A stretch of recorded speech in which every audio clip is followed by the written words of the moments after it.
Siguradong mabusog ka sa mga detalye sa mga nagbagang balita sa alas 8. Hatod ka ninyo sa Ningning Sizzling House and Fast Food, the original sizzlers in town.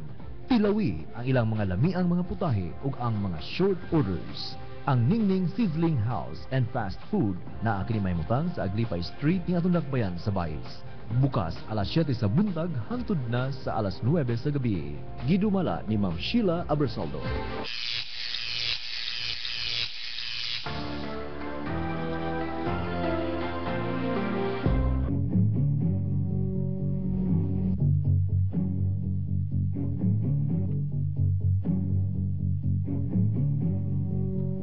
Mayong buntag at untak na karon 49 minutos man makalabang alas 8 sa kabuntagon. Padayon sa ato ang nagbagang balita sa alas 8.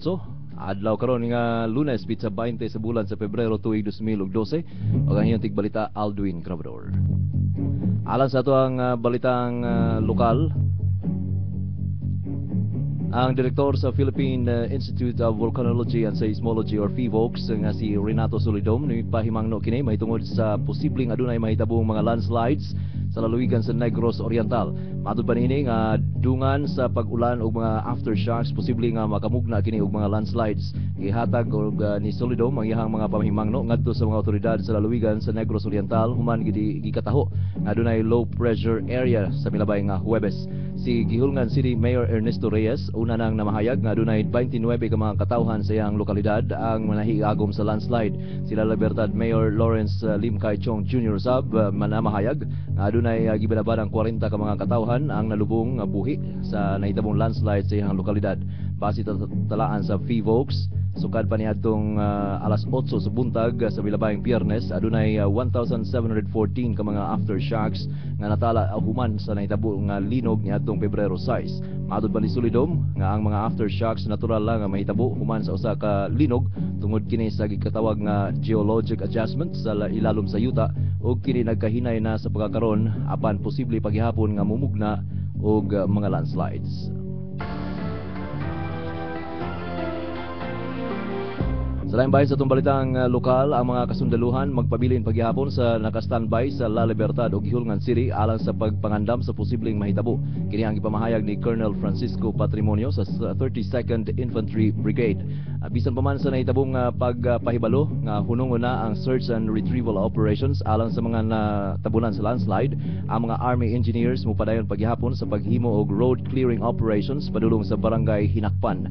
Gipaniguro sa Malacañang ang search and retrieval operations mupahigayon kini og magapadayon sa pag alang sa mga wala pa na kaplagi nga mga biktima sa landslides.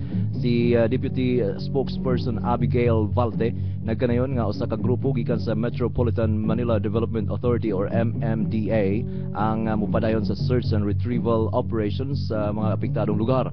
Ang mga opisyal sa Gihulngan City miduso usab sa usa ka resolusyon nga magdeklara sa landslide area sa sitio Muong sa Barangay Planas isip memorial sites sa site alang sa mga residente nga natabunan.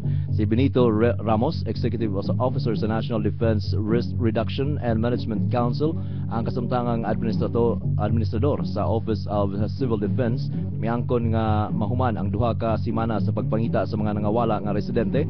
Wala na tsansa nga makakuha pa sila og mga survivors. Ang NDRRMC naganayon nga sila nakatala og dugang pang 7 ka mga patay nga mihatod sa opisyal nga talaan sa mga nangamatay ngadto sa 50 ka mga tawo. Ang unom na kianini nakaplagan sa Gihulngan City ug ang usa gikan sa Ayungon. Gidugan pa ni Ramos nga adunay 66 pa ka mga kakatawhan ang nagpabiling wala pa mahikit human matabuni sa landslide sa Barangay Plana sa Gihulngan o Barangay Sulunggon sa La Libertad.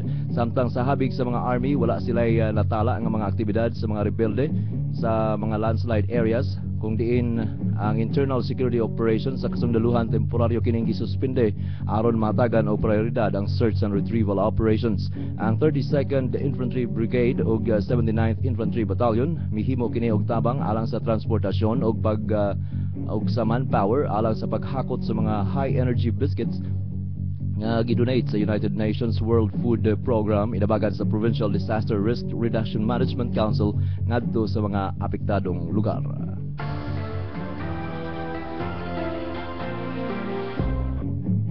Atong takna 53 minutos human makalabay ang alas 8 sa kabuntagon. Arita sa ato ang balitang nasyonal. Usa ka reliyosong hugpungan ang mitawag kang Chief Justice Renato Corona kagahapon adlaw haron kini motugot sa pag-abli sa iyang dollar account aron mapakita ang transparency ug accountability.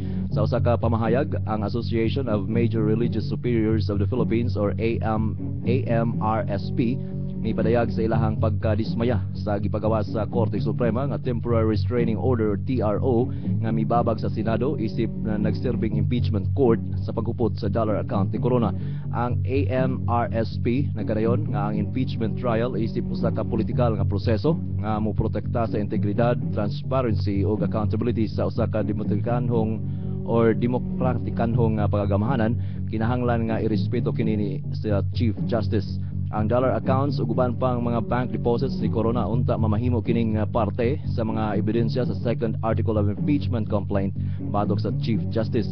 Gidugang pa sa grupo nga ang pag-issue sa TRO sa Korte Suprema nakadismaya tungod kay ang impeachment trial usa ka mahinungdanong proseso politikal nga mopasig uli o kaha mo bag-o ug mopalig-on sa integridad, transparency ug accountability sa hudikatura sa gobyerno sa nasod Pilipinas.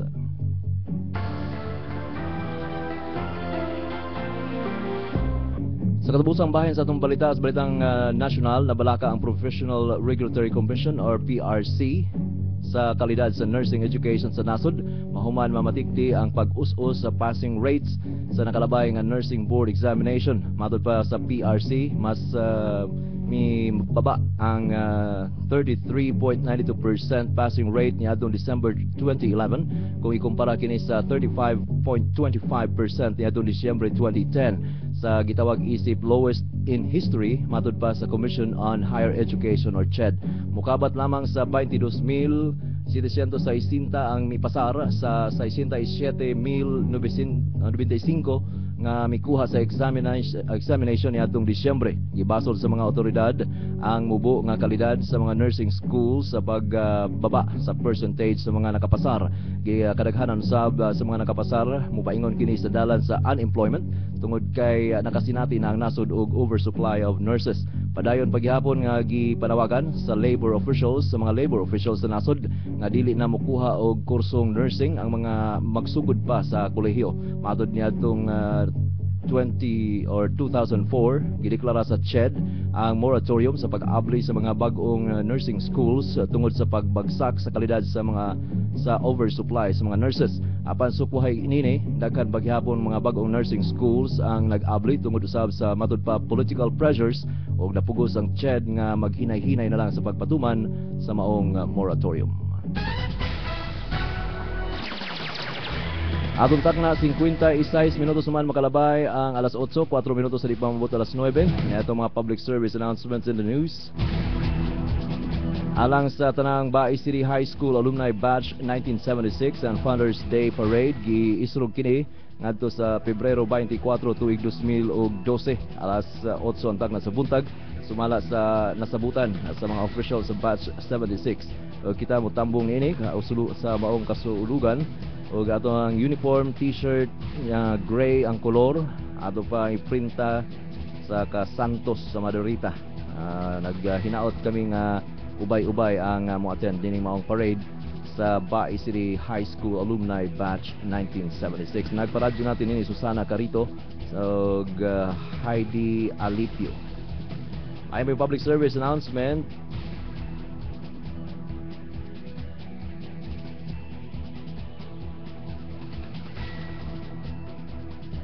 Gipahibalo ang mga kaparintihan ni Balbino Cadalso Bacasoy namatay niadtong Pebrero 16 alas 7 ang takna sa kagabion. Ilubong karong adlaw alas 2 ang takna sa hapon. Ang funeral service ipahigayon diya sa Aglipay Church niadtong Dakbayan sa Bais. Nagparadyo natin ini ang anak Roslyn Bacasoy Academia. Ay public service announcement usa ka pitaka nawala kini dunay sulod nga mga ID. Palayog lang iuli ngadto kang Christian Faith Joshua Tano or di ba ka itawag lang sa cellphone number 0926-489-9614. Lain pa yung pitaka nawala nahulog kini sa highway sa Aguinaldo Street ang iyang wallet adunay sulod nga ID og lisensya o ID sa senior citizens. Palihog lang iuli ngadto kang Alfonso Cadusale. Palihog lang iuli usab sa radyo natin kung galing makitaan. Okay, mga katong public service announcements sudod kaniya sa pinakadakog pinakalapad nga radio network sa Libog Pilipinas o diyo ang DCCCO usab mo pahigayon kini og membership education o pre-membership education seminar or PMES alang sa gusto magpamiyembro sa mosunod nga petsa karong pitsa 25 adlaw kanang Sabado sugod alas 8 antak na sa buntag hangtod na kini sa alas 12 sa udto. Ang mga seminar ipahigayon diya sa may DCCCO building nga nahimutang sa National Highway Talungon Baay City likod lang sa 2XAM Incorporated. Ug usab diay no atong gihatod sa kahanginan ato ipahibalo nga dunay promo ug ipahigayon ang Manila Broadcasting Company. Ang sponsor niini mao ang Maggi, no? Pwede niyo himuon nga mga entries ang upat ka mga Maggi sachet, ang Magic Sarap upat ka mga sachet nga gagmay. Pwede niyo himuon nga entry, isulod niyo sa envelope, lakipi sa inyong pangalan, address, signature, contact number og ipadangat diri sa radyo natin FM ang mga entries. Okay, pwede sa mga sinigang mix og sabi ko isa ato na ihatag kaninyo ang uban pang mga proof of purchase niining maong promo. So pagkikita o pagkatawag lang sa atong telephone number alang sa dugang mga detalye. Ang deadline submission of entries alang sa radyo natin sa duha pa ka mga draws nga ipahigayon